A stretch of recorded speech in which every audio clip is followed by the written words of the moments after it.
Bom dia a todos, sejam todos bem-vindos aqui à disciplina de Metodologia das Lutas da Universidade de Brasília. Hoje nós temos como convidado, na nossa disciplina, fazendo a sua contribuição aí, nós nos sentimos muito honrados, é o professor Marcelo Alberto de Oliveira. O professor Marcelo tem mestrado na Universidade de São Paulo e graduação na Universidade Federal do Paraná, certo? Ele desenvolveu um trabalho que foi literalmente destinado ao estudo do karatê e vem desenvolvendo muitos outros, tem uma produção na área, não é? Depois, inclusive, vou passar essas produções aí que estão disponíveis para vocês, os acessos, vai ficar aí também a disponibilidade desses materiais na bibliografia, né, da nossa disciplina. Vale muito a pena vocês que têm interesse em investigar um pouco mais a área das artes marciais. E também ele teve num período fazendo um intercâmbio internacional na Universidade de Tsukuba, né, no Japão. Então, a experiência do professor Marcelo aí traz para nós uma oportunidade. Espero que vocês aproveitem da melhor forma possível. E fica mais uma vez o meu agradecimento ao professor Marcelo por essa contribuição à nossa disciplina, pela amizade, pelos trabalhos, né? E toda a contribuição que vem a trazer para a universidade e para o karatê como um todo. Professor, muito obrigado. Obrigado você, professor Victor Lage, pelo convite. Bom dia a todos aqui presentes nessa sala. Percebi que já tem alguns conhecidos também, e, enfim, eu espero que aproveitem essa minha palestra, essa aula, da melhor maneira possível. Vou estar apresentando muitos pontos aí que eu acabei selecionando de modo a ser interessante a aula, e espero que dê certo aí, que aproveitem. É isso aí. Com certeza, professor. Nós que agradecemos. O professor tem total controle agora da nossa aula e espero que todos aproveitem. Ao final, nós passamos para as perguntas, tá bom, pessoal? E podem utilizar o chat. Professor, muito obrigado e boa palestra. Obrigado. Vamos lá, então. Então, pessoal, vou começar falando, então, com o tema-chave aí, dos primórdios à modernidade, o karatê. Vou falar um pouco, mais ou menos, que eu vou apresentar aqui. Vou falar, inicialmente, falar da minha experiência como atleta, treinador, pesquisador, as origens do karatê. Então, vou passar desde das questões de rituais até questões históricas, até um tanto mitológicas, milenares, umas narrativas assim encontradas na literatura. E eu vou estar apresentando para vocês. Falar um pouco dos samurais, dessa questão do código de conduta dos samurais, que é tão presente nas artes marciais japonesas, e até em questões de mercado também. Os executivos do Japão utilizavam como referência, assim, até para negócios. Então, vou acabar falando sobre ele. A questão da era Meiji, da estruturação do Japão até chegar aos dias atuais. A origem do Tokukai, que é uma entidade que eu vou estar apresentando sobre artes marciais do Japão. Questões de japonização e esportivização, que são questões tão caras assim ao karatê, porque como ele se apresenta hoje tem muito disso. Tem muito de japonês, tem muito de esporte. Os primeiros campeonatos, não dá para passar tudo, porque são muitos eventos que aconteceram na história dessa modalidade, mas, de qualquer forma, vou sintetizar aqui, espero que vocês aproveitem. Há questões relacionadas ao movimento olímpico também, que está em voga aí, é uma modalidade que vai estrear nos Jogos Olímpicos, que era para ser esse ano, agora vai ser o ano que vem, né, devido à pandemia. E também vou falar um pouco da minha dissertação e como pesquisar o karatê e usar as diferentes lentes da ciência do esporte, da educação física, referenciais teóricos. E aí eu vou apresentar ao final alguns treinamentos, até porque eu tenho uma experiência como treinador e eu acabo utilizando alguns métodos. Então, nesse slide eu apresento meu grupo de estudos, o PULA, que é um grupo que faz estudos relacionados ao movimento, a questões socioculturais, questões filosóficas, no sentido de tentar compreender fenômenos que acontecem com o corpo, com a relação das modalidades no mundo, enfim. A professora Ana Zimmermann e a professora Soraya Chung, elas são as coordenadoras. O grupo de estudos olímpicos, que é o outro grupo que eu faço parte, que é coordenado pela professora Kátia Rubio. Então, esse já é um grupo que abrange mais questões sociais, questões relacionadas à psicologia, questões relacionadas a estudos históricos, enfim. Cada integrante tem o seu objeto de pesquisa e que é atravessado por várias questões socioculturais. Então, esse é o outro grupo que eu faço parte. Um outro grupo que eu também acho interessante apresentar para vocês é o grupo do qual eu, a partir do momento que eu ingressei no mestrado, comecei a treinar com o pessoal do CPUSP, que é um grupo da USP, né, uma equipe de karatê que participa de vários campeonatos, e até então esse grupo está só funcionando por meios online, mas essa é uma referência boa que serve também como experiência para eu apresentar, porque é por meio do grupo que eu também acabei utilizando, trocando conhecimento. Bom, eu tenho experiência como atleta, como eu havia falado, lutei jogos abertos, jogos universitários. Então, aqui, algumas fotos de uns tempos atrás, aí, não muito distante, de quando eu era atleta da seleção paranaense. Para quem não sabe, eu sou criado em Curitiba, nascido no interior do Paraná, e então defender o estado do Paraná fez parte da minha carreira. Passei por um momento também de técnico, inicialmente na Universidade Federal do Paraná, em Curitiba, que lá eu passei os treinamentos e acabava aplicando também grande parte das pesquisas que eu fazia durante a graduação que eu fiz. Tenho também trabalhos relacionados à educação física escolar, relacionada a jogos de oposição e aplicação das lutas, né, dos esportes de combate. Então, são fotos que eu mostro em escolas que eu tenho até um prazer imenso estar mostrando, porque a gente, na pessoa de pesquisador, quando a gente vai à escola, é como se a gente fosse retribuir para a sociedade o que a universidade produz.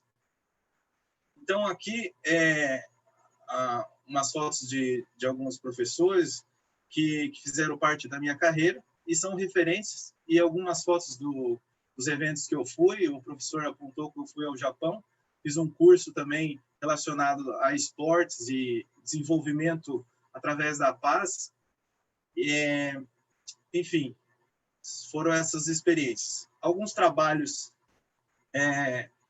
a maioria dos meus trabalhos, eles estão relacionados a estudos socioculturais, que vão abranger questões históricas, filosóficas, sociais, de ordem de análise de agentes específicos no campo do karatê ou no campo dos esportes em geral. Então, eu vou começar falando da origem. Feita essa apresentação, vou começar falando da origem do karatê. Bom, a narrativa que a gente mais encontra, seja em revistas, principalmente, blogs, é essa ideia da questão do Bodhidharma, da presença do Bodhidharma nessas narrativas. A origem, usualmente mais narrada, é aquela que atribui ao monge Bodhidharma que teria vivido do século V ou VI, e o seu desenvolvimento, o que ele pregava? Ele pregava exercícios para monges na China, que aliado à meditação melhorava o bem-estar desses monges. né? Então, a primeira menção ao karatê documentada por escrito pertence ao século XVII. Então, ao longo dos anos 1600, se tem os primeiros registros. Então, eu apontei primeiro a questão mitológica, né, a questão milenar, que é costumeiramente falada nos dojos, na internet. E agora eu confronto com o que a gente tem de científico relacionado ao karatê. Enfim, Barreira, que é um professor da USP Ribeirão Preto, ele fala em alguns dos seus estudos que os primeiros indícios os primeiros documentos oficiais que retratam o karatê descendem, então, do século XVII. Essa história da questão da origem do karatê, ela está muito enviesada pela ideia de artes marciais da Ásia. Então, como eu falei, existe na literatura, enfim, essa questão do Bodhidharma, que ele saiu da Índia, foi para a China e espalhou esse conhecimento através de outras gerações, e o que deu origem a outras artes marciais. Então, a gente pode ter uma ideia, por exemplo, na região sudeste da China, conhecida como a Indochina, da Ásia, perdão, a gente encontra o Muay Thai, uma setinha aqui no canto inferior. Na China, o Wushu ou Kung Fu. Na Coreia, o Hapkido, o Taekwondo. E no Japão, as artes do Budô. Então, o que eu quis dizer com a questão da narrativa, a questão mitológica milenar, ela passa por esse tipo de geografia, tá? E origina como produto essas artes marciais. Porém, os registros que eu havia apontado, eles descendem do século XVII. Para eu ilustrar melhor a origem do karatê, que ele foi um produto desses rituais, dessa narrativa milenar, eu vou mostrar como é o karatê praticado em Okinawa. Okinawa, que fica entre a China e o Japão, como vocês podem ver aqui, próximo, mais ou menos 100 quilômetros de Taiwan, vou confirmar. Então, como eu falei, Okinawa, que é onde se desenvolveu o karatê a partir das narrativas encontradas, ele fica próximo de Taiwan e fica entre a China e o Japão. Aqui eu vou mostrar uma série de imagens que daí eu vou narrando aqui. Então, Okinawa parece uma corrente, né? Como eu havia mostrado ali na imagem, ela parece uma corrente jogada no mar. Então, é o que vai dar origem ao nome Okinawa. Oki quer dizer no mar e Nawa, corda. Então, se fosse traduzir, ia ser mais ou menos como a corda no mar ou corda à vista.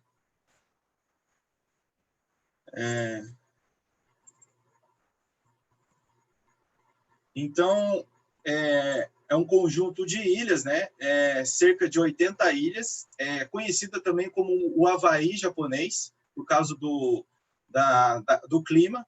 E Okinawa é conhecida também pelo esse emblemático castelo chamado Castelo de Shuri, que por muito tempo Okinawa era uma monarquia. Então, por aqui passavam vários reis, assim, já passaram vários reis, e era um reino independente até o século XIX. Aqui, por ser também uma região que favorecia ao comércio, muita cultura também passou por ali, muitas culturas de outros países. Aqui é uma emblemática foto com praticantes de karatê em frente ao castelo. enfim.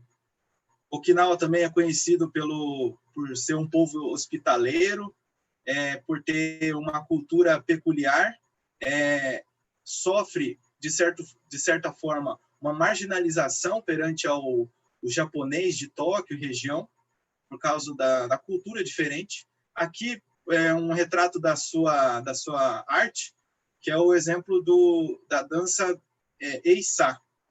É uma dança típica para os dias de mortos, que eles fazem essas apresentações. Aqui, o sanshin, que é uma viola de 3 cordas, feita de couro de cobra. E também Okinawa é conhecida por ser palco de uma batalha chamada a Batalha de Okinawa, na Segunda Guerra Mundial. Então, em fins da Segunda Guerra Mundial, os Estados Unidos, com as suas tropas, invadem a ilha, e então ali vai ser conhecida como uma guerra que vai trazer muitas mortes, né? Foi também uma região que trouxe bastante questões de cultura, né? Como eu já havia falado. E, principalmente, a arte marcial de Okinawa, que é o Karatê, ou Tode, que antigamente era chamado de Tode, vai chamar atenção, diferentemente do Karatê que a gente conhece hoje, propagado nos dojos pelo Brasil, é o treinamento focado na arte marcial no sentido bélico. O fortalecimento de algumas partes do corpo, como membros inferiores e superiores, eles são muito praticados. Aqui o sensei fazendo uma apresentação aqui e demonstrando o fortalecimento dos membros inferiores aí, através da arte do Tameshiwara, que é a arte do quebramento. Então, a gente percebe que o Karatê de Okinawa ele tem uma diferença quando a gente olha para o outro Karatê. Na sequência, eu vou mostrar o outro tipo de Karatê que eu estou falando.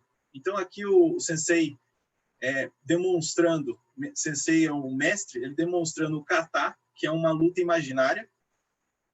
Por meio dessas técnicas, ele demonstra a sua técnica de defesa, de ataque, também a questão da respiração, que é um conjunto de fatores ali para deixar a técnica boa. Agora sim, o karatê que a gente conhece hoje é um karatê, aqui também em Okinawa, é um karatê que é voltado para o competitivo. Esse sensei que está segurando os vasos, ele é o Naka, o sensei Naka. Ele é conhecido no círculo da JKA, que é a Japan Karate Association. É uma entidade conhecida como a mais antiga da história do karatê. E ele fez uma visita ao dojo do Moryu Iguana, que é o sensei. Um sensei do estilo Goju-ryu, que demonstra, então, as suas técnicas para o sensei Naka. Então, é um encontro aí, vamos dizer assim, de estilos, ou e também de gerações, por que não, né? Que eu vou dar uma adiantada só para mostrar que o treinamento, a gente percebe que é um treinamento um tanto rústico, assim, dependendo do ponto de vista. Agora, algumas imagens do karatê, o outro karatê que eu havia falado, o karatê de Tóquio e região. Para acontecer essa arte marcial no Japão continental, que eu estou falando, o Japão das maiores ilhas, ilha de Honshu, Hokkaido, Kyushu, a região que vai receber o karatê nas universidades, principalmente, ele vai receber um karatê já padronizado. Nas palavras de Pucinelli, é um karatê pedagogizado. Um karatê pedagogizado é no sentido de voltado para a formação humana. Então, um dos protagonistas desse karatê será o Gishin Funakoshi, que é um sensei de Okinawa, que ele vai passar o seu conhecimento para outros alunos, é claro, e aparece aqui na imagem ao lado esquerdo Masatoshi Nakayama, que é um aluno direto, né, do Gishin Funakoshi, e ele demonstra o seu karatê. O karatê do Japão, e continental, ele se diferencia do karatê de Okinawa, principalmente porque ele começou a enfatizar muito mais o kime, através dessas técnicas com makiwara. Makiwara é essa tora de madeira, em volta tem uma corda para fortalecimento das juntas, e o preparo do kime, que seria uma técnica do karatê. Enfim, como eu havia falado, o karatê ele tem raízes então em Okinawa, e também há essa história, essa narrativa de que houve 3 cidades, né, chamadas de Shuri, Naha e Tomari, e que a partir delas se originou alguns estilos, que é o estilo Shuri-te, Naha-te, Tomari-te. Hoje a gente percebe que essas cidades na antiguidade, elas são hoje bairros de Okinawa, bairros da capital Naha, em Okinawa. Então, eu trouxe aqui 2 referências. A de cima é o MacArthur, que é um canadense que hoje reside na Austrália. Ele tem uma associação que faz estudos sobre o karatê de Okinawa. E ele diz: é preciso também notar que em 1927 são usadas pela primeira vez as denominações Shuri-te, Naha-te, Tomari-te. Isso acontece durante a estadia de Jigoro Kano em Okinawa, chegado a 3 de janeiro daquele ano. Então, o que eu quero dizer com isso? Que essa questão do Shuri-te, Naha-te e Tomari-te, que é tão presente na história do karatê, ela é muito recente. Então, o que é propagado na literatura, falando-se que na antiguidade, no Japão feudal, em Okinawa, houve esse desenvolvimento desse karatê nessas cidades, né, que hoje são bairros. E o que MacArthur quer dizer? Que isso foi uma narrativa que apareceu no começo do século XX. Abel Figueiredo, que é um professor da Universidade Politécnica de Viseu, em Portugal, ele também é um outro historiador, ele tem uma tese de doutorado sobre o karatê, e ele fala que essas 3 cidades, elas se passava que eram cidades, mas eram bairros. E para ter uma noção da distância, de cerca de 2.500 metros. Todas essas teses de desenvolvimento, diferentes tipos de estilo, por diferenças de planície ou de montanha nas técnicas empregadas, ou a diferença entre combates em barcos estáveis e em terrenos estáveis, são fábulas, pois as 3 localidades são bem próximas uma das outras. O karatê também tem essa narrativa de que os estilos eles eram desenvolvidos em lugares específicos. Como eu falei, Shuri-te, Naha-te, Tomari-te.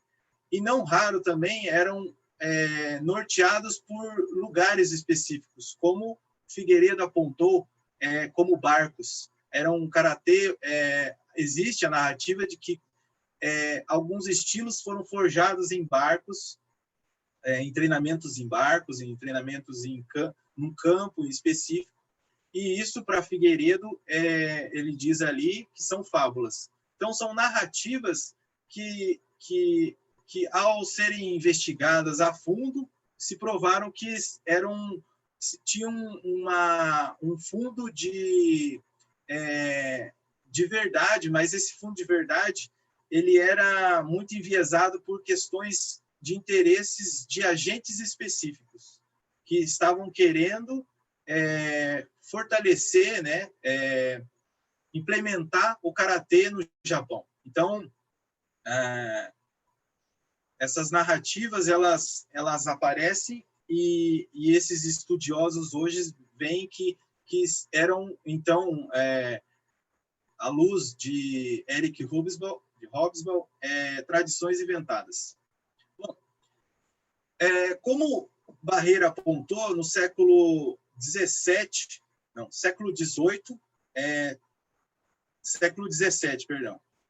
tem os primeiros indícios de karatê, registros, fontes primárias, documentos, cartas, que apontam a existência de uma modalidade, da origem de uma modalidade.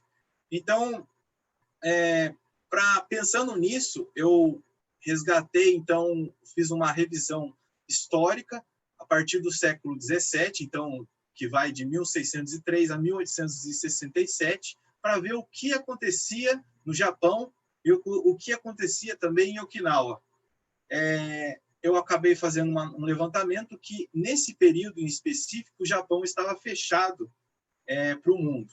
Com algumas exceções, alguns portos estavam abertos, mas isso, alguns historiadores, eles falam, mas a maioria dos livros retratam que o Japão esteve fechado, mas historiadores mais sérios vão apontar que existiam exceções, como alguns portos que faziam comércio com a Holanda e a Coreia e China.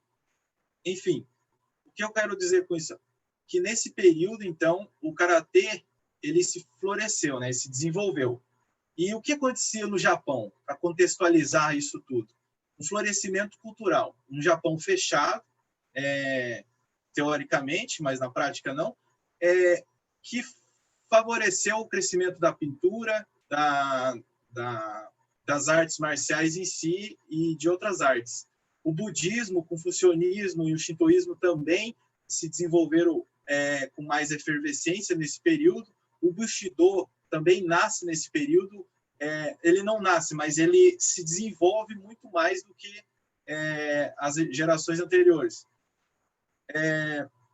Enfim, a figura emblemática do samurai ele vai ser perpetuado nesse período e o que hoje vai servir como referência até para karatecas que na posição de atletas se inspiram em samurais porque tem esse arquétipo do guerreiro, do que avança e sem temor.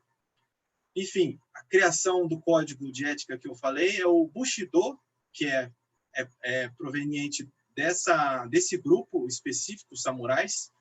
Bushi quer dizer guerreiro, do caminho do guerreiro.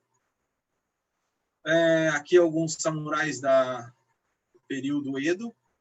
O período Edo, Edo tem esse nome porque a capital era chamada de Edo.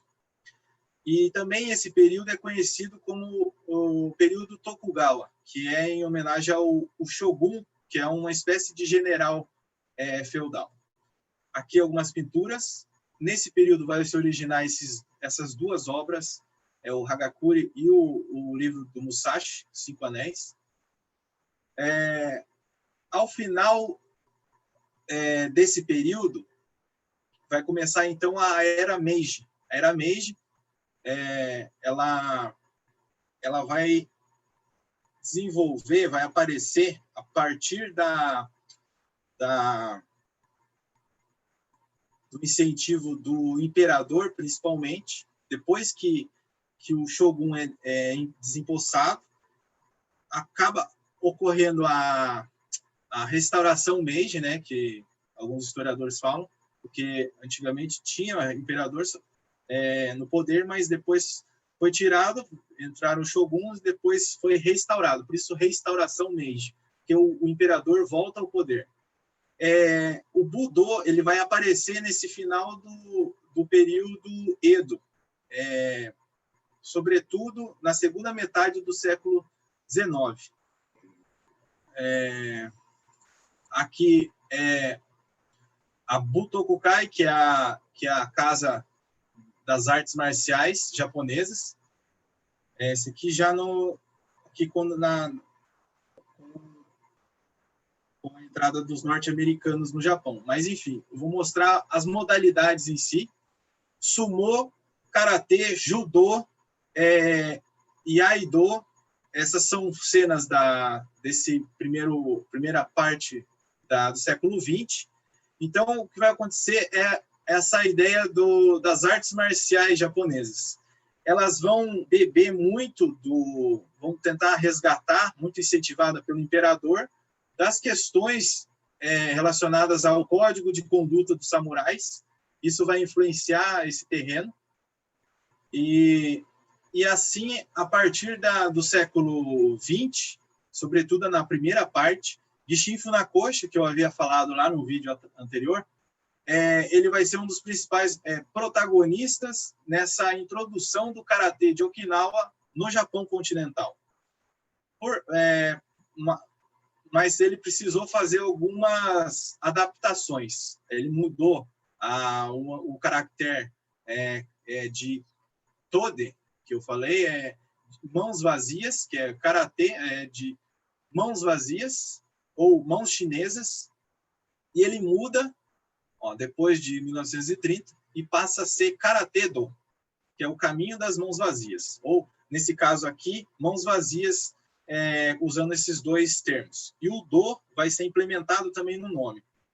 Esse é o processo de japonização. O processo de japonização, ele é um processo que ele é atravessado por várias questões, sobretudo relacionadas à ascensão do Japão no final, na segunda metade do século XIX e na primeira do século XX. Vai ocorrer uma industrialização exacerbada do Império Japonês, as fábricas vão aumentar o número de empregados, também vai haver um ultranacionalismo e esse resgate, como eu mostro aqui ao meio, do Bushido, que é o código de conduta dos samurais, que vai também ser reproduzido em escolas, universidades e quartéis, Forças Armadas. Sobretudo no clima da Segunda Grande Guerra, o karatê foi influenciado a produzir máquinas de guerra humanas, onde o corpo passou a servir aos ideais bélicos e suas necessidades. O desenvolvimento do homem se apegou a esses aspectos, correspondendo às solicitações de seu tempo. Então, é nesse contexto que o karatê ele vai estar sendo desenvolvido no Japão continental. O Budô, como eu havia falado, é um conjunto de artes marciais que cada um tem um caminho. Bu é marcial, relacionado a bélico, e Do é caminho. Então, um caminho marcial. E qual caminho marcial você quer encontrar o seu caminho pessoal? É por meio de práticas como essa, no Japão. Práticas que vão te mostrar, que vão te fazer ter uma educação de formação humana. E era isso que o governo japonês queria no começo do século XX. Então, aqui temos o karatê, o kyudo, aikido, iaido, kendo, judo, kobudo. Então, o do ele vai estar muito presente, que é um termo utilizado para dizer que é o caminho, é um modo de interrogar o mundo, um modo de praticar uma arte e se conhecer por meio dela também. Como eu mostrei, as artes marciais japonesas, ela é um conjunto de artes marciais que vai dar origem ao Budô. Cada arte marcial é um Budô. Aqui é o karatê, o judô, o kenjutsu, que vai originar que vai dar origem ao kendo. Kenjutsu é uma arte da espada. E aido, que é a arte de desembainhar a espada. Vou ver aqui.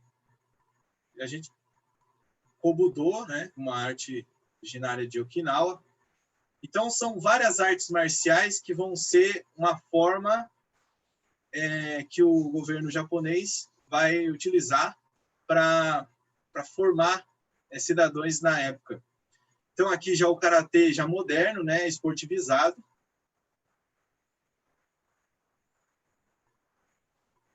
Até a década de 1950, então, o que vai acontecer na primeira metade, então, daí vai ocorrer a introdução das artes marciais nas escolas, nas Forças Armadas, e depois da Segunda Grande Guerra, vai ocorrer uma espécie de diáspora de japoneses pelo mundo. Mas, por causa de um Japão destruído pela guerra, muitos japoneses vão sair do Japão à procura de melhores condições de vida.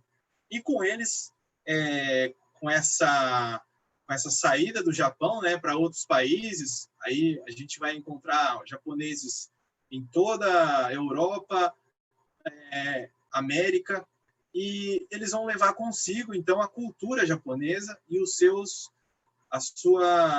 conhecimentos, tais como culinária, dança e as lutas, né? No mundo, então, vai ocorrer essa linha cronológica, assim, do Gishin Funakoshi. Ele vai sair de Okinawa e vai compartilhar. Ele vai passar o seu conhecimento de Okinawa no Japão continental. Aí depois, o seu aluno Masatoshi Nakayama, ele vai abrir a primeira associação e tal, vai organizar então os primeiros festivais e eventos de karatê. E em 57, após o falecimento de Gishin Funakoshi, há o primeiro campeonato de karatê da história do Japão e da história, assim. Aqui no Brasil vai ocorrer então a chegada de alguns imigrantes, segundo a literatura, alguns artigos científicos que eu analisei. Em 55, Harada Matsusuke, que é do estilo Shotokan, introduz o karatê no Brasil, se estabelecendo em São Paulo. Aí na sequência, Seiichi Akamine. Porém, eu vou abrir um parênteses aqui, porque recentemente a gente teve algumas notícias de possíveis introdução de karatê no Brasil, só que mais recentes.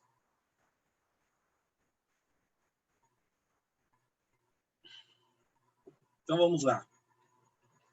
O que se tem na literatura, sobretudo acadêmica, científica, é constatada no artigo de Frosin Mazo, onde ele conta a história do karatê no Brasil e a introdução.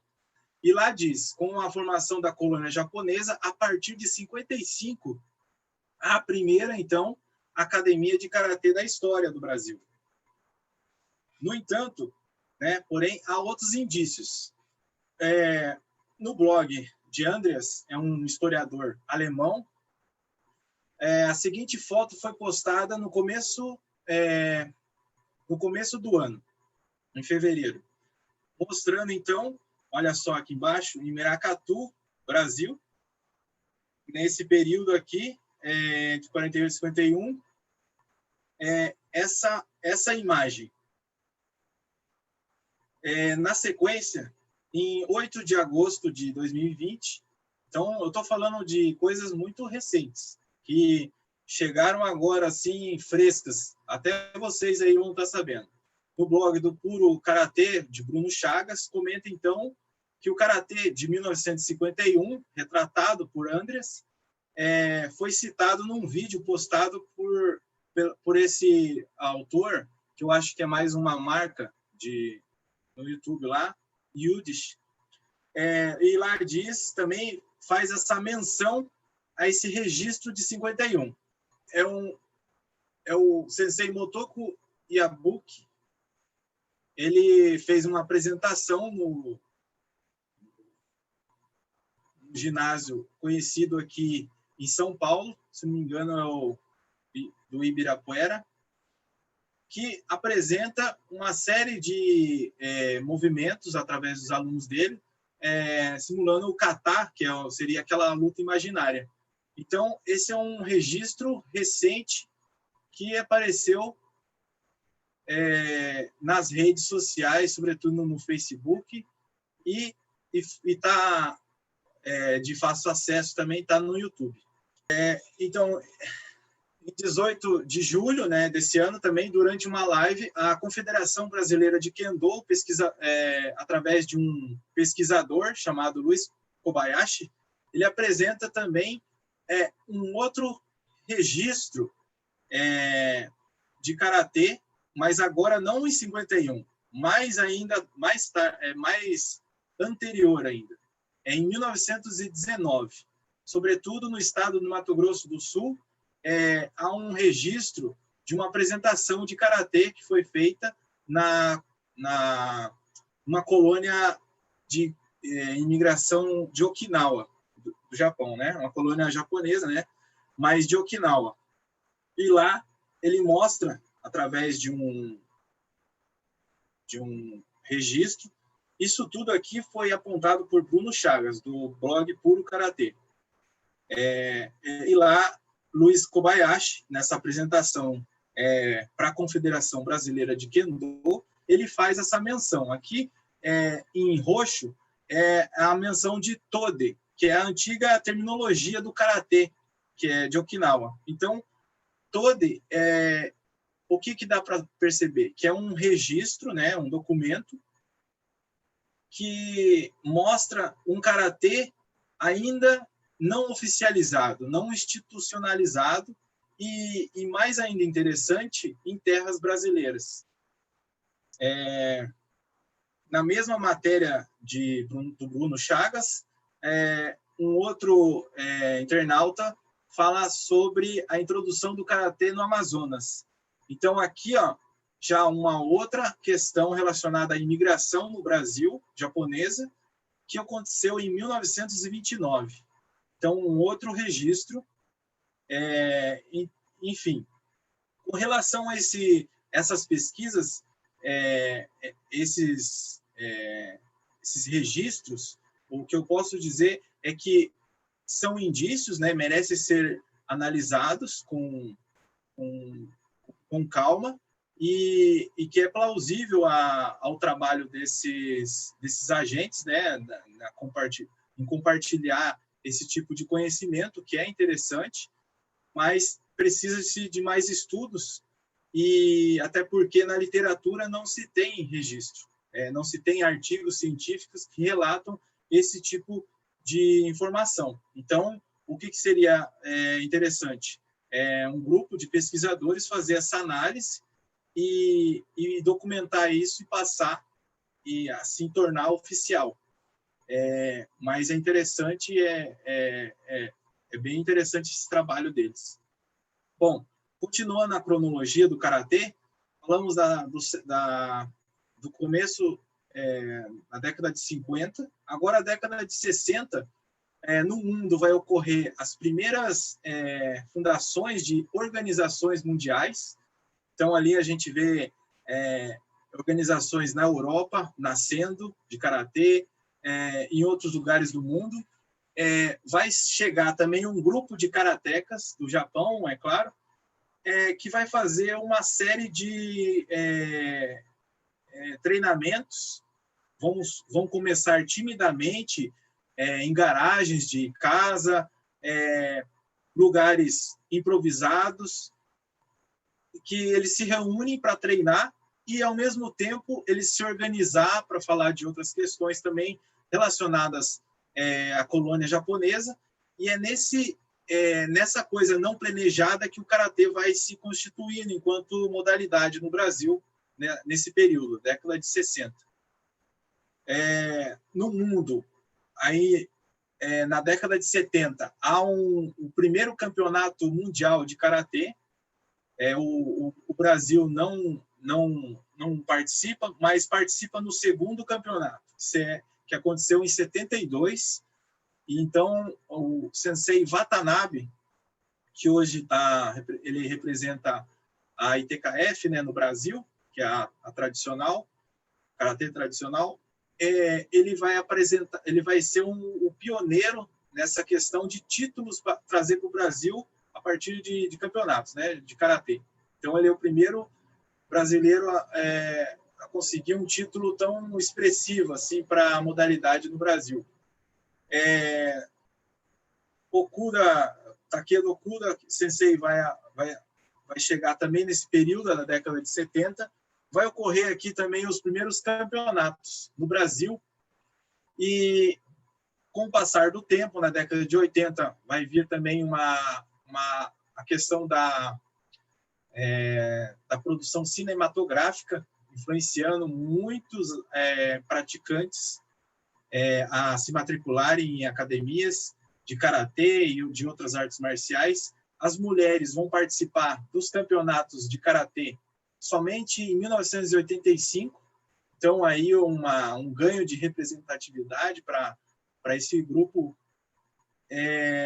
E as federações, né? A CBK, a Interestilos, as várias federações, elas vão surgir também nesse final da década de 80. Bom, então, resumindo essa primeira parte, deixa eu ver que horas são aqui. A primeira parte, então, eu falei da questão da introdução do karatê, né, no Japão. Em Okinawa, com Anko Itosu, vai ocorrer as primeiras manifestações de karatê em escolas de Okinawa. Anko Itosu, que foi mestre de Gishin Funakoshi. Aí Gishin Funakoshi vai para o Japão continental, né, Tóquio e região, compartilha seu conhecimento nas universidades. Tokushoku é uma delas, a Tokugai, que é uma universidade que vai receber a primeira classe de karatecas, e depois outras vão aparecer, a Waseda, que fica em Tóquio também, e outras. E aí vai ocorrer, nesse período aqui de Gishin Funakoshi vivo, uma espécie de pedagogização, né? nessa perspectiva de formação humana, um karatê voltado para essa ideia de formar cidadãos para o Império Japonês, para servir na Segunda Guerra, para servir aos interesses do Japão. Então, tem todo um contexto por detrás dessa introdução do karatê, e não somente do karatê. Jigoro Kano, que foi amigo de Gishin Funakoshi, também vai agir nesse sentido. Vai ser um representante do Japão no exterior também. Ele vai ser um representante do Japão no Comitê Olímpico Internacional. Então, a figura do Japão vai estar sobre eles, numa espécie de exemplo a seguir, né? Mestre saído de Okinawa que vai mostrar uma arte peculiar, uma arte que quer ser japonesa. Na terceira fase, Masatoshi Nakayama, que é aluno de Funakoshi, vai iniciar os primeiros campeonatos. Então, vai conceber o karatê no sentido de esporte. Para contextualizar esse período, né, do pós-guerra, na segunda metade do século XX, o Hobsbawm ele fala que no panorama geopolítico daquela época, o Japão se via em processo de reconstrução no pós-guerra. Então, a gente percebe aí nas fotos, no canto superior, fotos de Tóquio, na sua constituição, ela está se reerguendo depois do pós-guerra. O MacArthur, que é esse comandante dos Estados Unidos aqui, já nessa emblemática foto da ocupação norte-americana no Japão, depois do pós-guerra. Aqui embaixo, no canto superior esquerdo, a emblemática foto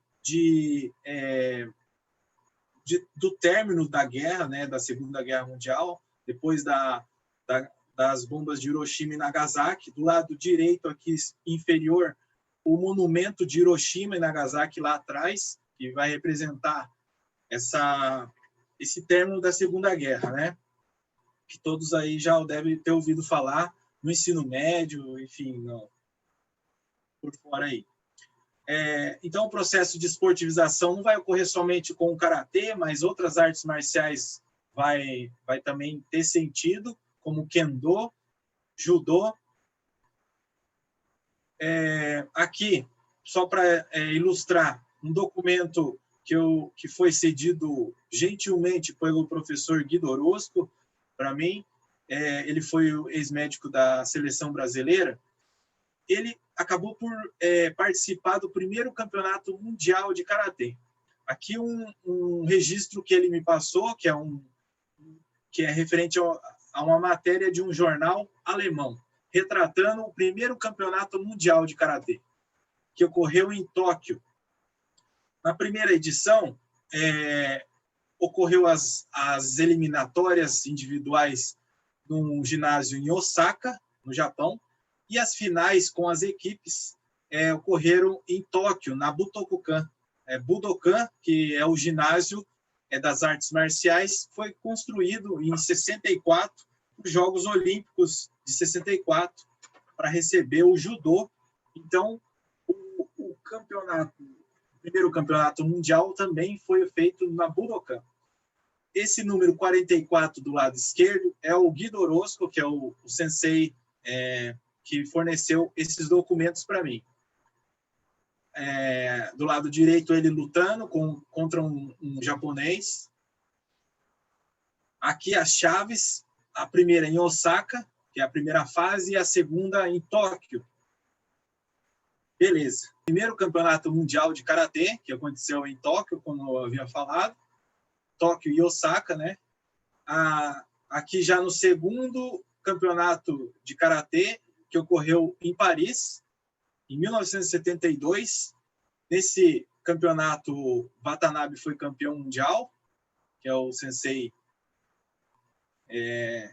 brasileiro, né? Então, aqui eu vou adiantar bem rapidinho para vocês verem como que é a evolução do karatê enquanto modalidade esportiva. A gente percebe que nos primeiros campeonatos há uma certa... golpes, eles ainda são rústicos. As técnicas, eles ainda não são tão plásticas como elas são hoje. A gente consegue ver com isso, os golpes têm muitas lesões. Aqui já há presença de luvas, só que não tem protetor bucal. Questões de segurança também. As regras, elas não são tão claras nesse período. Então, isso dá brecha para injustiças, né? Conforme vai avançando no tempo, os golpes vão ficando muito mais plásticos. O aparecimento de golpes utilizando a perna vai ficando muito mais claro, assim. E isso a gente consegue ver a evolução das lutas nesse sentido. Aí, só vou avançar um pouquinho mais. Aqui a competição de kata, que é a luta imaginária. Esse provavelmente é o Mourinho, é um italiano, fazendo o Sochin, que é um kata da Shotokan. Aqui, olha só como a diferença, já a movimentação ela já fica muito mais dinâmica. Os golpes, muito provavelmente também vai tendo menos acidentes. E os árbitros vão cuidando mais disso. Aqui, Alex Biamonte, que é um francês famoso nos círculos da WKF. Então, é isso. A gente percebe também a presença de alguns elementos que eu vou mostrar na sequência ao karatê para pessoas com deficiência que têm alguma dificuldade locomotora ou até cognitiva, e que estão também nos círculos de karatê. A gente mostra aqui, por exemplo, a apresentação de kata para lutadores com síndrome de Down.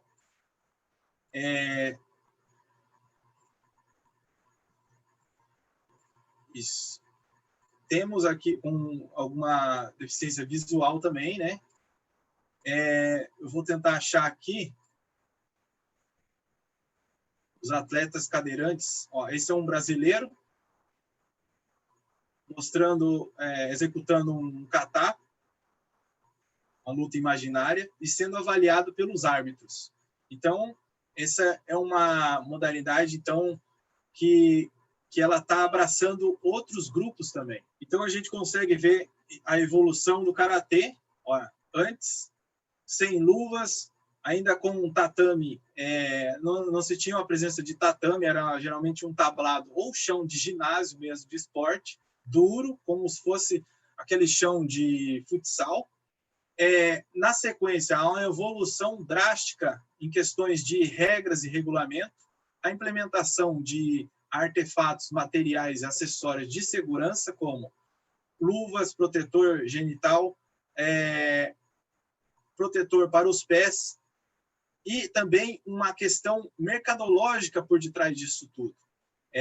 Há uma série de fatores que vão contribuir aí. Placares eletrônicos, então a presença da tecnologia também nesse campo. Aqui, por meio da dissertação de Pucinelli, a gente acaba mostrando, eu mostro aqui, os vários materiais que são utilizados numa transmissão, muitas vezes ao vivo, de karatê mundial, um europeu, com o incentivo de Nakayama, né, o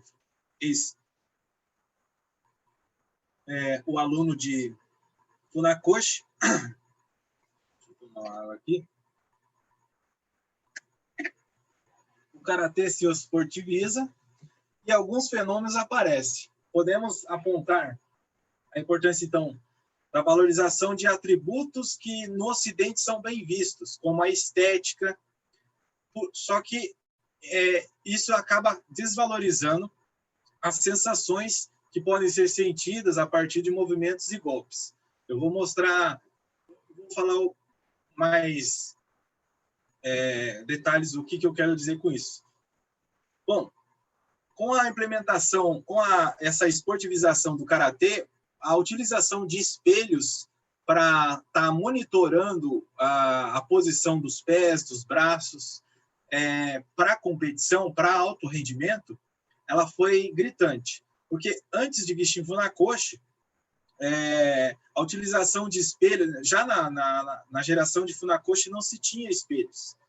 Eram raros os lugares que tinha. E muito do treinamento ele era percebido pelo próprio praticante. Então, essa ideia de propriocepção, que é a noção espacial, ela era muito mais fortalecida. Quando se tem um espelho, o praticante geralmente ele acaba sendo viciado por meio desse implemento. Ele acaba sendo norteado muitas vezes pelo espelho e vai esquecendo, vai deixando de lado o que pode deixar de lado outras questões, como a noção da estética por si só, por se perceber pelo próprio corpo. Então, o praticante deposita no espelho, né, toda a sua performance. Isso pode ser ruim, já que as pessoas possuem corpos diferentes. Então, essa ideia, por exemplo, de um praticante de 2 metros fazer uma base muito baixa, ele faz isso com referência, muitas vezes, à ideia de alto rendimento, e o que pode acabar prejudicando ele, porque cada corpo é um corpo. Então, cada sujeito é um sujeito, possui particularidades que, se incentivada e motivada por implementos como o espelho e outros também, outros materiais, podem também prejudicar também a saúde do atleta. É nesse sentido. Como eu havia falado, o karatê ele tem a origem, a criação de várias federações ao longo do século XX. Então, muitas federações também vão orbitar em volta do Comitê Olímpico Internacional, como eu exemplifiquei aqui. Várias federações de vários estilos de karatê, estilos que eles vão ser remanescentes do começo do século XX também. O que vai acontecer? Algumas federações vão estar mais próximas do COI, buscando reconhecimento, e outras mais distantes. A que chegou mais perto foi a World Karate Federation, que é a que representa o comitê, que representa o Brasil, né? Aliás, o karatê no grupo de modalidades olímpicas. Tá? Então, com relação ao Brasil, nesse contexto, o Douglas Bros, um atleta brasileiro, né? Ele é um dos expoentes aí que está por detrás dessa representação emblemática do Brasil nos Jogos Olímpicos, representando o karatê, né? Ele ainda não conseguiu a sua vaga, mas está na briga. Então, como eu havia falado, há uma questão mercadológica, então várias marcas orbitam também em volta do karatê, porque traz alguma retribuição para esse mercado. Então, marcas de kimono, marcas retratam a comunicação, né, que expõe essa modalidade, marcas que vão patrocinar eventos como a Ajinomoto, revistas que vão mostrar essa modalidade de forma a contribuir com a sua imagem, né, popularizando. Empresas que vão apoiar no sentido de campeonatos, como a Latam Airlines, que vai dar promoções. Enfim, tem uma série de estruturas que vão colaborar com esses sujeitos que serão, então, as seleções nacionais ou estaduais. Uma das questões em voga é que há um movimento também de unificação dessas federações, já que outras modalidades oficiais, como o judô, principalmente, que só tem uma organização mundial. O karatê, como mostrei nos slides anteriores, ele tem uma série de organizações que acabam por dificultar mesmo uma relação entre os karatecas. Isso diminui, então, a sua credibilidade, de certa forma. Então, se as federações se unissem, eu acho que o karatê seria muito mais forte.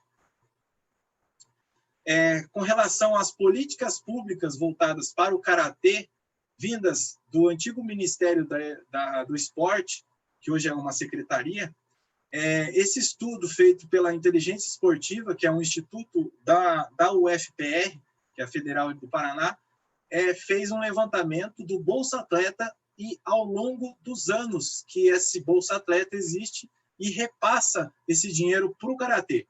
Então, aqui a gente percebe algumas oscilações, muito dependente do contexto, questões de crise e tal. A Lei PIVA é uma das principais leis que beneficiam o karatê, então ali perto de 800 mil aqui recebe pela Entidade Nacional de Administração do Desporto. Ao longo de 2005 a 2019 foram repassadas 18 milhões de reais, né? 155, como mostra ali no lado direito. Então, aqui mostram o dinheiro que é repassado. Parece muito, mas quando se comparado com outras modalidades, ainda o karatê está engatinhando nesse sentido. O principal centro de treinamento é no Rio de Janeiro, que é apoiado pelo Exército do Brasil. As modalidades. Hoje a gente sabe que o karatê, em 2024, ele já não vai estar nos Jogos Olímpicos de Paris. Mas quando a gente analisa as modalidades de esporte de combate, a gente vê vai e voltas. Ou seja, modalidades que estrearam e foram tiradas de outras edições posteriores e retornaram. Então, o que eu quero dizer com isso? O karatê ele pode ser tirado, como ele pode se tornar oficial e depois ser tirado. Isso vai depender muito do contexto vivido, pelos os interesses também de determinados presidentes de federações, organizações, a união, a popularização do karatê. Essa popularização, embora o karatê tenha muitos praticantes pelo mundo, o fato de existir várias federações, isso enfraquece. Então, isso é um dos pontos que mostra para o COI que se devem ser adaptados, remanejados. Enfim, são questões para se levantar e ver de que forma pode ser melhor para a modalidade. Então, no século XX, né, no final do século XX, como eu havia falado, o campo cinematográfico incentivou muito as artes marciais, sobretudo o karatê, ao aumento de matrículas em academias. Então, aqui, Bruce Lee é o principal expoente que abre as portas aí das artes marciais retratadas no cinema. Ao longo do final do século XX, na década de 90, principalmente, há o surgimento dos tokusatsu, que são esses personagens que vão, de alguma forma, retratar as artes marciais. Animes também, a partir da década de 80, como Dragon Ball Z, os Cavaleiros Zodíacos e o Samurai X, e outros também, né? Porque tem, por exemplo, poderia ter colocado o Naruto, que também retrata arte marcial, de alguma forma, e a mitologia japonesa. Enfim, são elementos que ajudam também a compreender por que ir a se matricular numa academia. Agora, eu vou mostrar um pouco da minha dissertação.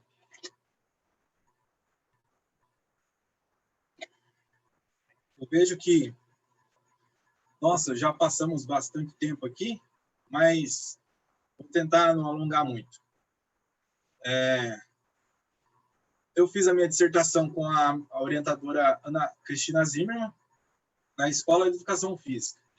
E foi mais no sentido de análise fenomenológica, que é um referencial teórico, que eu vou explicar mais ou menos assim, de uma maneira sintetizada do que se trata. Bom, o karatê é repleto de significados, e uma das estratégias para se compreendê-lo é valer-se de recursos fenomenológicos de análise, os quais buscam remontar aos seus aspectos fundamentais para o fenômeno. Então, o karatê ele age como um fenômeno, e para estudar esse fenômeno, um referencial teórico da fenomenologia baseado sobretudo em Merleau-Ponty, que foi um francês filósofo, ele vai se debruçar, ele vai ser um dos protagonistas com esse referencial teórico. Ao lado, ele vai ser contemporâneo de Edmund Husserl, que é um outro fenomenólogo, que vai iniciar essa escola de base filosófica. Ele analisa os fenômenos e busca achar as essências desses fenômenos. Então, o que eu busquei na minha dissertação? Buscar a essência do fenômeno do karatê. Então, numa perspectiva antagônica ao dualismo cartesiano, que é aquela separação de corpo e mente, eu analiso o karatê de uma forma a ver ele como um corpo só, um corpo no mundo que interage com o outro, com o dojo e consigo mesmo. Então, é nessa perspectiva. Um corpo no mundo que é atravessado por marcas de experiência, né? Essa experiência da prática, tá? Então, toda a prática, no caso o karateka, ele tem um fundo de passado. Esse passado seria, então, a experiência dele, ou a percepção dele.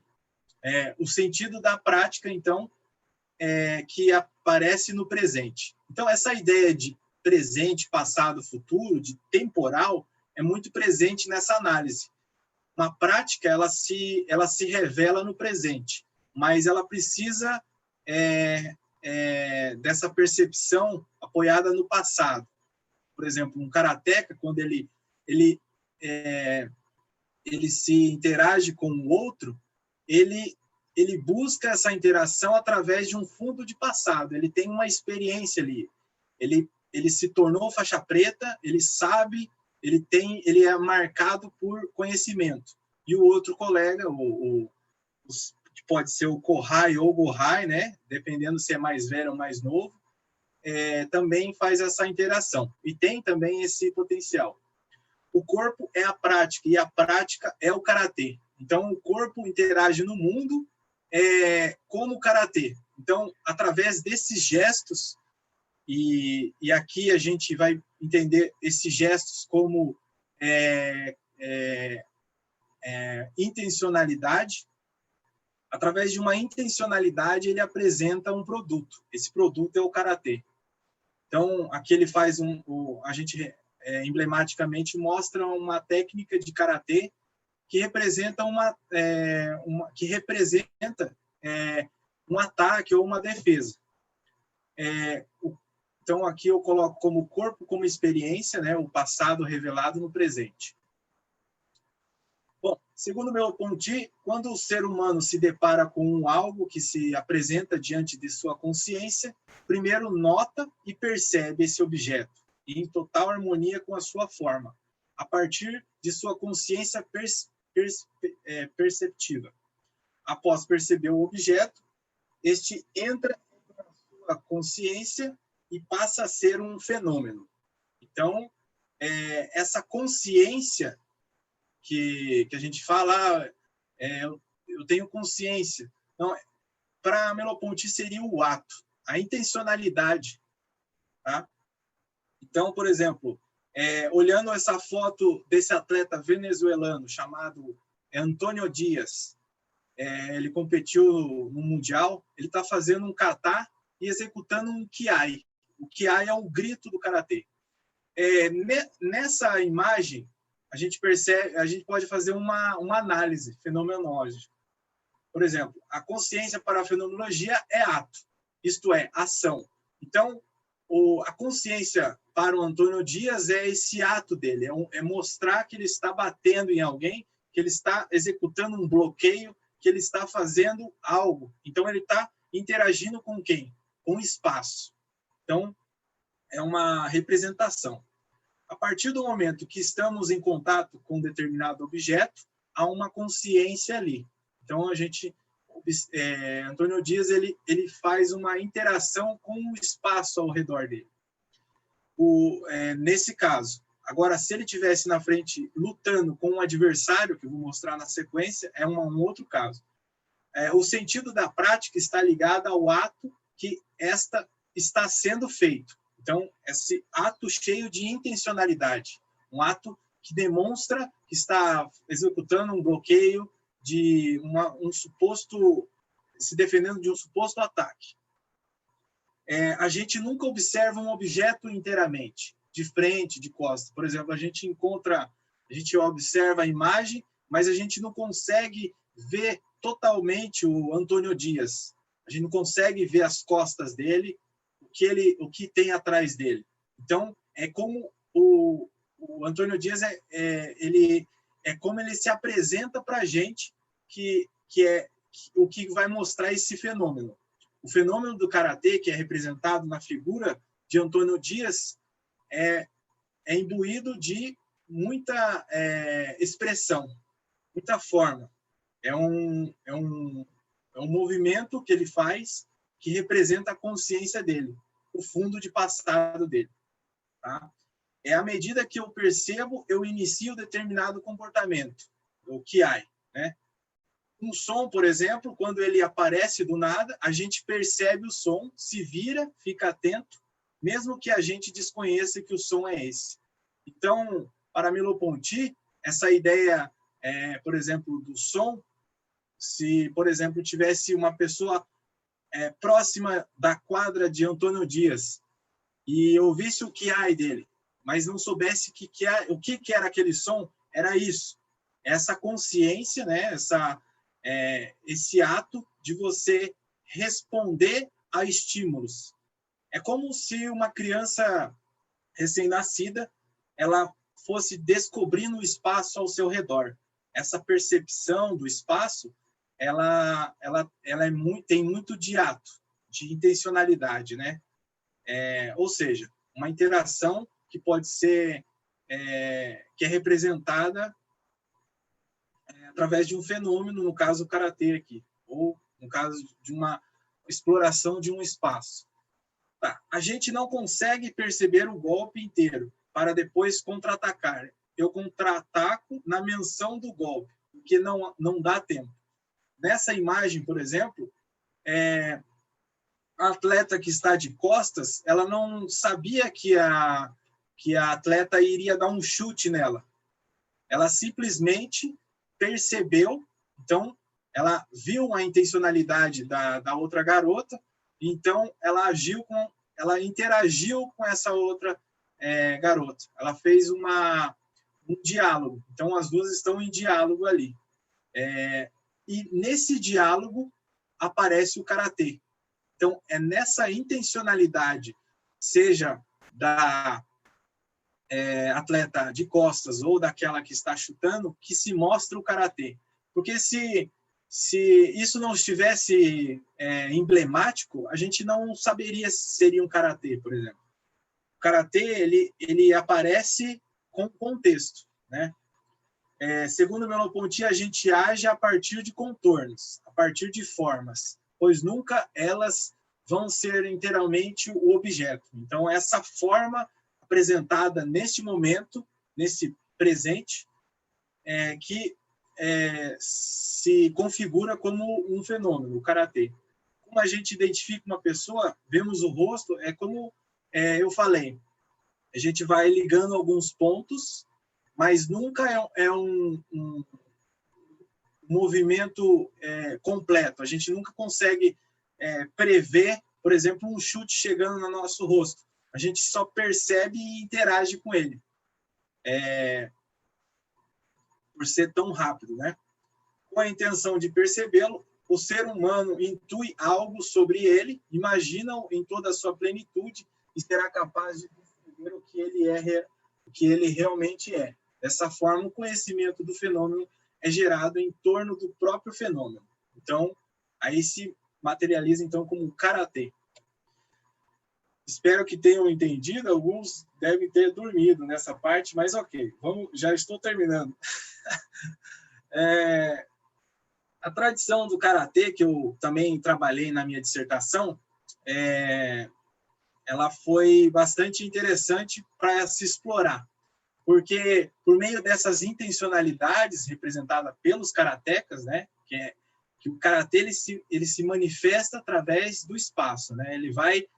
E não somente no espaço, mas na interação entre os seres que ali são participantes, são protagonistas e tem o seu ofício ali. Tem horas que se deve atacar, tem horas que se deve defender. Tem momentos para isso. Então, eu acabei analisando vários rituais e rotinas do karatê. Para o Eric Hobsbawm, que foi um egípcio de pais judeus, ele estudou, ele trabalhou também na Inglaterra, morreu em Londres em 2012. Ele se debruçou ao longo de sua vida a estudar as tradições inventadas. Segundo ele, se os rituais forem repetidos com frequência suficiente, eles tendem a se tornar tradição. E se narrativas e mitos forem contadas repetidamente, eles têm o potencial de se tornarem história. Ou seja, aquela história lá atrás que eu falei, um karatê milenar, quanto mais é reproduzido isso, mais vira história mesmo. Mais fica impregnado e se tentar desconstruir isso, a gente percebe o tão frágil essas histórias. Então, a gente percebe também que, através dos rituais, conforme a gente vai indo para o dojo, a gente vai fazendo os rituais, a gente vai executando os movimentos, fazendo a reverência para o sensei, para os demais participantes ali do dojo, mais se vira tradição. Então, o karatê ele se constitui no tempo como tradição, porque os seus agentes reproduzem muitos rituais.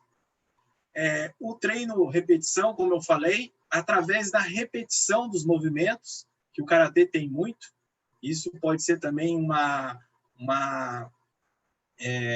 das dificuldades de vários praticantes de permanecerem na modalidade, é o excessivo treinamento de repetição. Muitas vezes o praticante ele executa vários golpes ao longo de muito tempo para lapidar aquilo, porque é a partir dessa repetição dos movimentos que ele vai também lapidando a sua técnica e se tornando faixa preta, né? Eu analisei também a presença nas entrevistas, eu entrevistei 8 karatecas, a representação do dogi. O dogi, que é o kimono, né, a vestimenta do karatê, representado como uma armadura de samurai. O dojo, representado como um templo pelos praticantes de karatê. O dojo também, ele expõe toda a sua história através dos troféus, se for uma academia bem esportivizada. Através do Dojokun, que seria os lemas do karatê.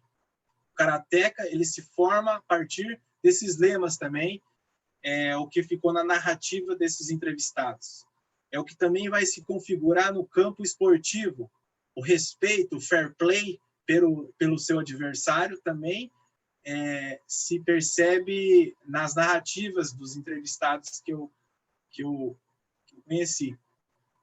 A relação mestre-discípulo, o mestre, por exemplo, parece ser próximo no sentido de uma presença constante, mas igualmente distante, uma vez que é bastante respeitado em sua posição de poder e pouco questionado pelos praticantes. Aí se origina, então, a palavra os, que é pressionar, seria um termo utilizado pelos praticantes nesse sentido de respeito e de cumprimento. Quando o sensei fala algo para fazer no treino, os alunos falam os.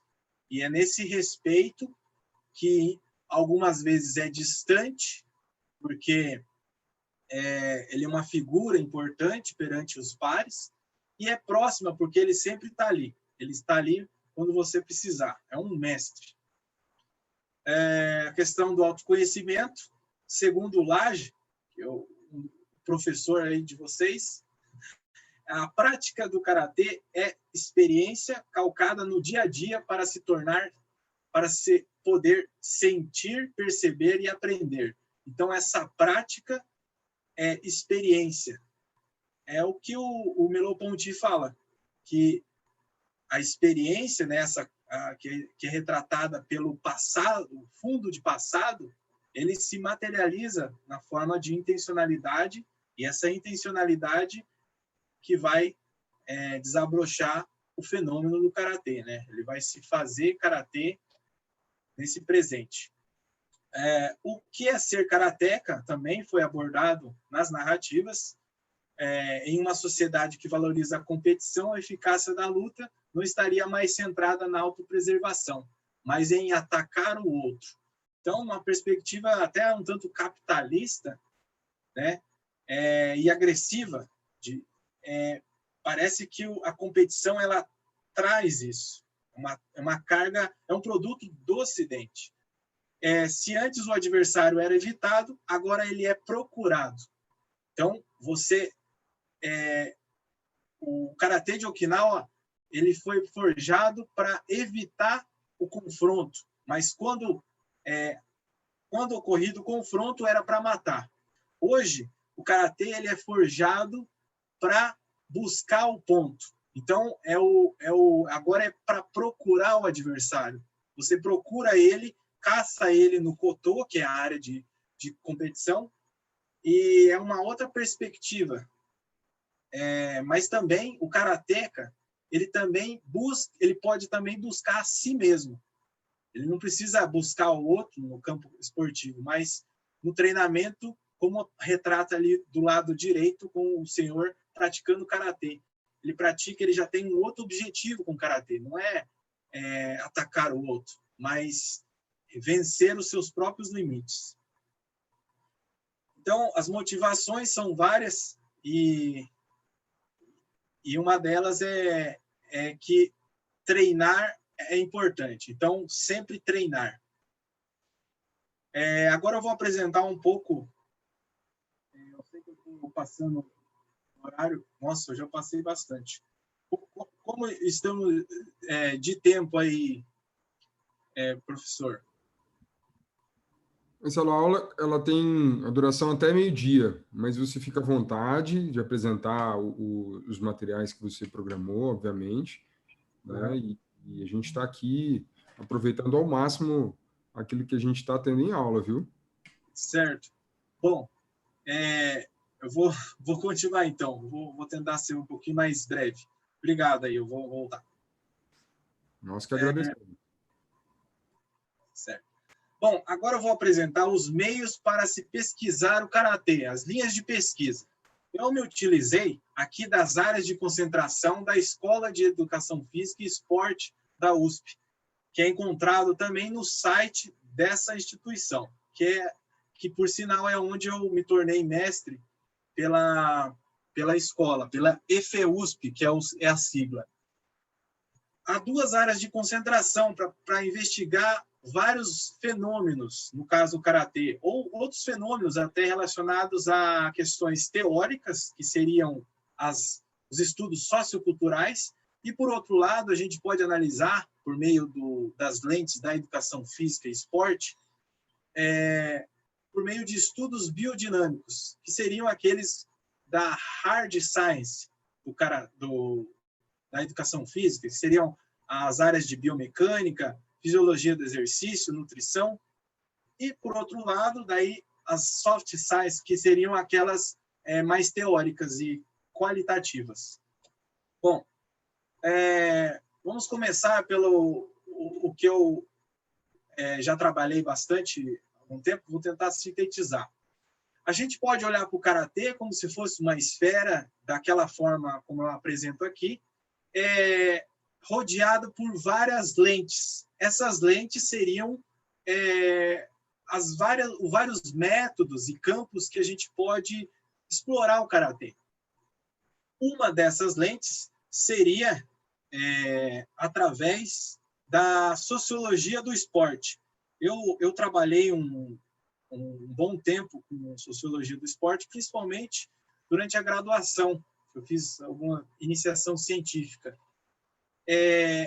Enfim, o Gutmann, ele analisa o esporte moderno, né? Ele pode analisar o karatê, por exemplo. Aqui eu empresto a análise do Thiago Frosi, que é um mestre pela URGS, Federal do Rio Grande do Sul, que ele analisou em sua dissertação o karatê como esporte moderno, a partir das teorias de Gutmann, que é um pesquisador. Então, o Gutmann ele pode analisar o karatê de 7 formas, né? Ele classifica como secularismo. A gente pode observar o karatê pelas lentes de 7 categorias.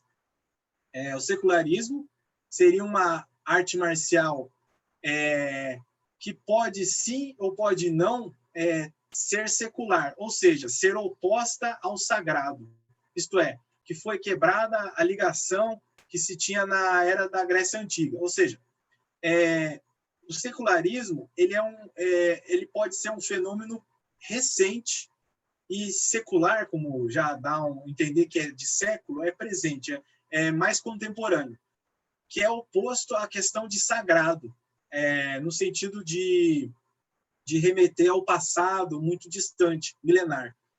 Mas, aos olhos de Gutmann, pode ser sim e pode ser não. Sim, porque é um esporte moderno, emergido durante o século XX, e não porque... não, isso, e não porque ele tem uma narrativa por detrás dele milenar. Então, tem toda uma questão sagrada também, relacionada ao budismo, que o karatê também se apresenta em algumas questões na literatura. A questão da igualdade, que seria com relação à igualdade de condições, por exemplo, da era dos romanos, não se tinha igualdade quando se lutava no Coliseu, né, com animais. Como esporte moderno, há a questão da igualdade, porque os praticantes, os atletas estão sobre regras e um regulamento ali para tentar ser justo para ambos. A questão da especialização, o karatê também se enquadra nisso, porque os atletas se voltam para uma única modalidade e ficam e procuram se especializar. Quanto mais um atleta de rendimento se especializa, ou seja, ele vai focar em algumas questões. Por exemplo, um atleta de kata, ele vai treinar só treinos de kata. Um atleta de comitê, só treinos de comitê, ou seja, de luta. A questão da especialização, os atletas se voltam para uma única modalidade e ficar profissional. Então, essa ideia de se focar... Isso é o que eu falei, né? Eu falei da especialização, de se focar num tipo de treinamento, de se especializar naquilo. A outra questão é a racionalização. Racionalização tem relação com o controle. Ter uma planilha de treinos, ter métodos prontos. Então, quanto mais racionalizado o campo do praticante, do karateca, atleta, mais ele aproveitará o tempo dele com vistas a subir no pódio. Também se encontra a questão da burocratização, tem a ver com a internacionalização, né, e a aproximação de federações. A gente percebe que há organizações mundiais, que há confederações nacionais, que há federações estaduais, ou seja, há todo um conglomerado, um entroncamento de federações que se conversam e organizam, estabelecem campeonatos. A quantificação também é uma categoria que o karatê apresenta, que seria a questão do tempo, da cronometragem. Então, tudo é cronometrado. A área de competição, o atleta vai lutar da tal hora a tal hora, o regulamento é assim, é assado. A questão dos recordes, então, é a busca pela quebra dos recordes. Então, é a busca por ser campeão, acompanhado com uma economia agressiva também. É isso. Bom, a gente percebe também o karatê como, hoje, utilizando a teoria do Paoli, que é um professor da Universidade Federal de Viçosa, ele analisa o futebol, mas eu adaptei para o karatê. Os jovens que sonham em ser grandes atletas de karatê, hoje, esse é a parte do cone maior, né? Os jovens atletas que treinam em clubes, projetos, e têm talento para o karatê. Os jovens atletas que lutam em clubes, projetos, e têm talento para o karatê, entenderam que precisam abrir mão de muita coisa. Aí tem outra parte do cone, que é os jovens atletas que abriram mão de muitas coisas, se sacrificaram e tomaram as melhores decisões dentro e fora do clube. E, por fim, os atletas que conseguiram ser grandes atletas. Então, a gente percebe que há um funil, então uma seleção aí, talvez até darwinista, né? Uma seleção natural que vai ocorrer de uma maneira maquiavélica também, com vários atletas. Os atletas, eles entram, competem, os pais pagam, mas para se manter como atleta é difícil, principalmente no contexto do país sem investimentos. Como a gente eu mostrei nas políticas públicas, mesmo com alguns investimentos, mas quando se comparados a outras modalidades é muito pouco e é recente. Bom, a gente pode analisar o atleta, o karateca, pelos olhos de Pierre Bourdieu, que é um sociólogo francês, que toda pessoa ela seria condicionada por um hábitos. Esse hábitos teria nela o capital cultural, capital econômico, o capital social. O capital cultural seria as habilidades, né, para você se comunicar ali no campo do karatê, né? Você ser faixa preta, por exemplo, é um sinal de um capital cultural. O capital econômico, você se manter nesse campo, você precisa pagar a sua mensalidade, você precisa pagar a inscrição do seu campeonato. O capital social seria com relação ao seu network, né? Que seria a sua capacidade de ter contatos e esses contatos te levarem aos lugares certos. A gente pode analisar também de uma maneira mais macro, observando que o atleta, para ele ser elite, para ele ser alto rendimento, ele precisa estar cercado de vários profissionais, como aparece ali, médicos, patrocinador, psicólogo. Aqui eu mostro algumas questões, mas eu vou deixar porque são muitas aqui. Uma delas seria se o karatê hoje, como projeto social, ele tem um certo reconhecimento da sociedade. O karatê hoje, para o Brasil, para questões da sociedade, ele é bem visto. Como que está sendo isso? É uma questão para se pensar, até porque projetos sociais eles se partem de narrativas que legitimem essa prática. Será que as instituições esportivas brasileiras estão prontas para se tornarem organizações de aprendizagem ou espaços sociais de aprendizagem? Então, é nesse sentido também. Essas federações de karatê, elas estão preparadas para isso? Vou passar aqui. Então, tem as federações também, que também colaboram agora numa questão mais voltada para um dojo, uma academia, que tem que estar tudo sintonizado também para ter um reconhecimento. Você tem que estar um dojo com CNPJ para ter um respaldo do governo para quando pedir verba, para quando você levar o seu atleta também tem que ter um respaldo da federação. Enfim, tem toda uma estrutura por detrás do karatê, quanto à organização.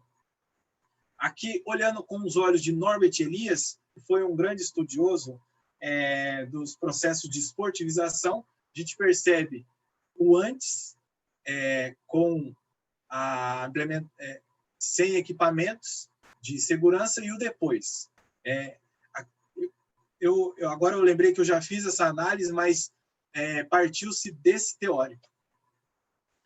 Alguns professores, pesquisadores do Brasil, aqui eu acabo citando alguns que se debruçaram de alguma forma para estudar o karatê nos estudos socioculturais. Agora vamos para os estudos biodinâmicos, que seriam a parte de fisiologia, biomecânica. Para isso, eu vou mostrar uma série de vídeos, que daí é para fechar a nossa aula aqui.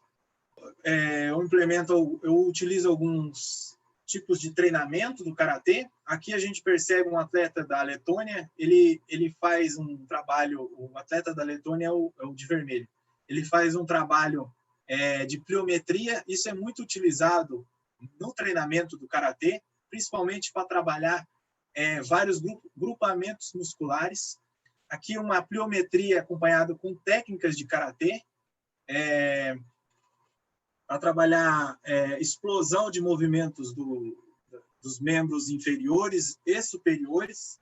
Então, aqui a ideia seria otimizar a contração muscular dos movimentos. O karatê ele é conhecido como uma modalidade altamente explosiva, ou seja, majoritariamente de movimentos anaeróbicos. Então, de pouco presença de oxigênio, porque utiliza muito essa ideia de explosão num curto espaço de tempo. Então, a pliometria é dos treinamentos mais utilizados. Vou dar um avanço aqui.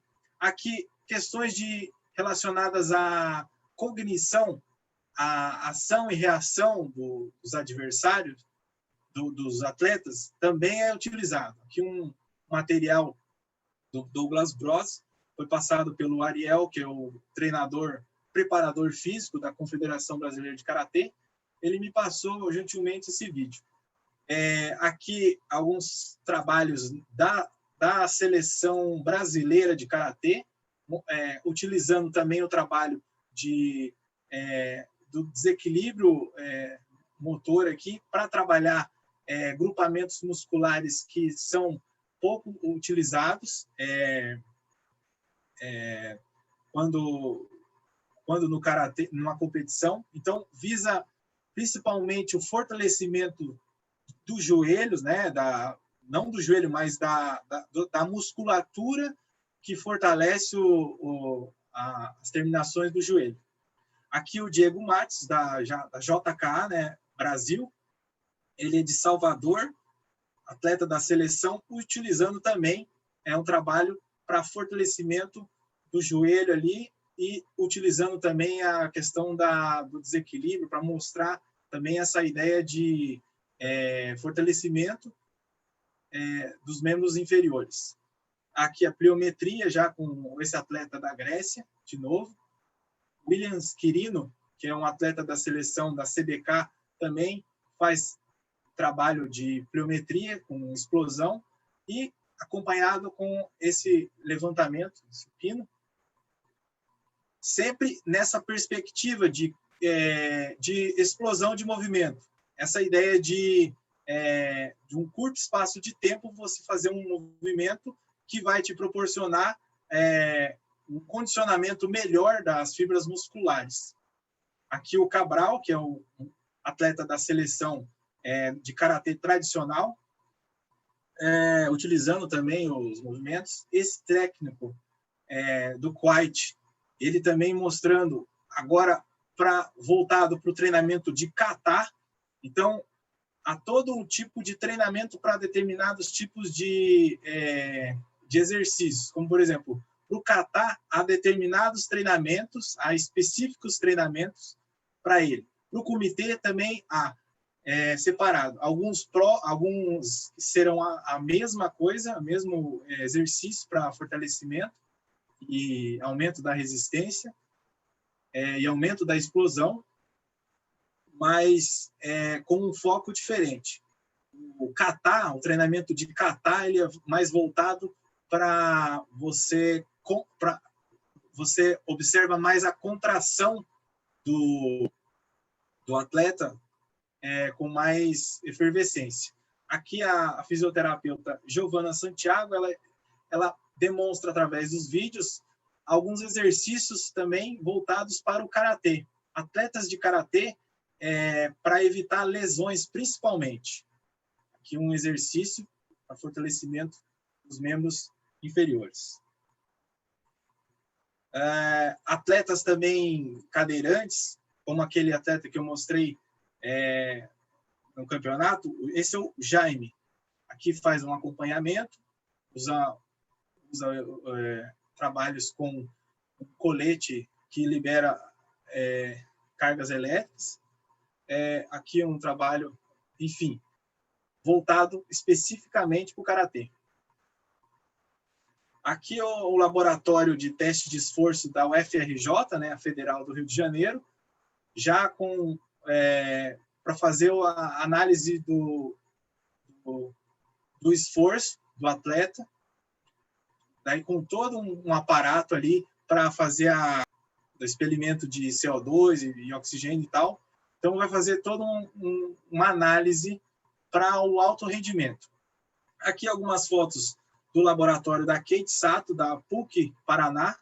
Ela trabalha com uma biomecânica voltado para o karatê.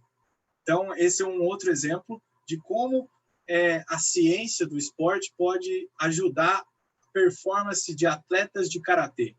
Então, aqui ela coloca colocou alguns marcadores no atleta, de modo a analisar os seus movimentos. Então, há várias câmeras também, o atleta ele fica numa sala, há várias câmeras que vão fazer um sensor, que vão, através desses marcadores, projetar um boneco para a tela do computador, e ali, por meio disso, ela vai fazer a análise do biomecânica. O que vai identificar aí nesses movimentos? Alguns ajustes que devem serem feitos, que, por exemplo, movimentos com desperdício de energia, aí assim podem ser ajustados e, dessa forma, otimizar o treinamento. Claro, o laboratório de pesquisa em treinamento de força, um dos integrantes é o professor Victor Lage, da UNB. Então, aqui é um trabalho com a equipe de Kung Fu, que eles fizeram nessa perspectiva de treinamento de força. Fizeram vários testes. Então, é um outro exemplo aí da casa de vocês, esse grupo. A Infinity, que é uma empresa que desenvolveu um software com vários programas que projetam, através de marcadores, projetam um boneco.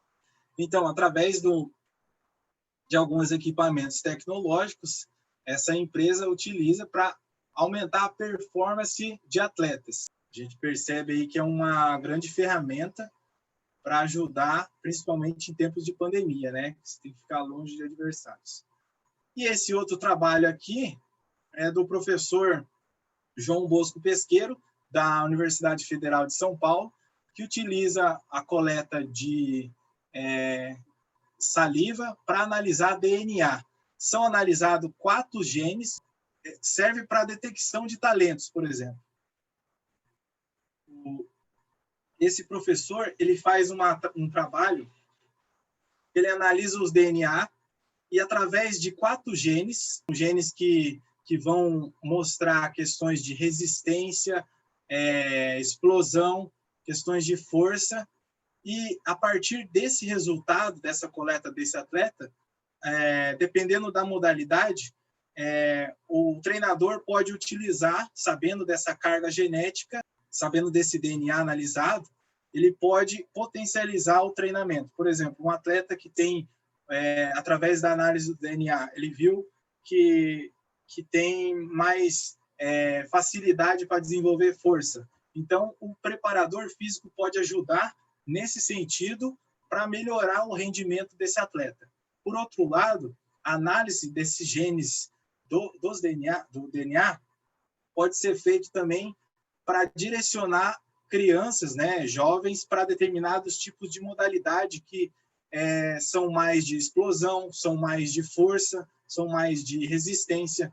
Então, também pode servir como para ajudar no direcionamento de talentos esportivos. Aqui a pesquisa.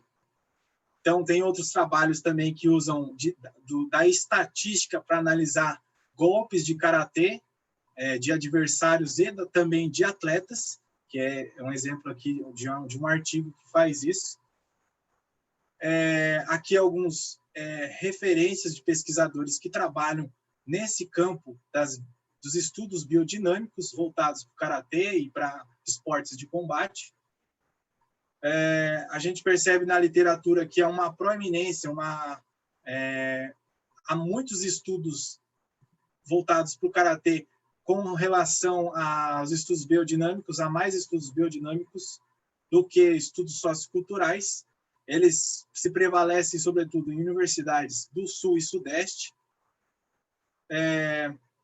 Então, aqui no gráfico mostra perfeitamente que há mais estudos de biomecânica do que de assuntos relacionados a pesquisas qualitativas de estudos socioculturais. Vamos pular isso aqui. Então, em resumo, o karatê tem um arsenal histórico que deve ser investigado com cautela pelo pesquisador, pelo estudante. Então, tem que saber se aquilo foi a narrativa feita para aquela determinada modalidade é referente a alguns interesses de agentes específicos ou foi sem uma organização em si. Enfim, é sempre bom analisar fontes históricas e principalmente relacionadas à literatura acadêmica de artigos científicos. O arsenal é técnico, pedagógico, então tem toda uma gama de lentes que dá para enxergar o karatê, e é preciso inovar, né? É preciso pensar no karatê ou em outras modalidades de uma maneira ampla e, como eu mostrei, a gente pode analisar de diversas formas e eu acho que isso serve para outras modalidades. Aqui as referências.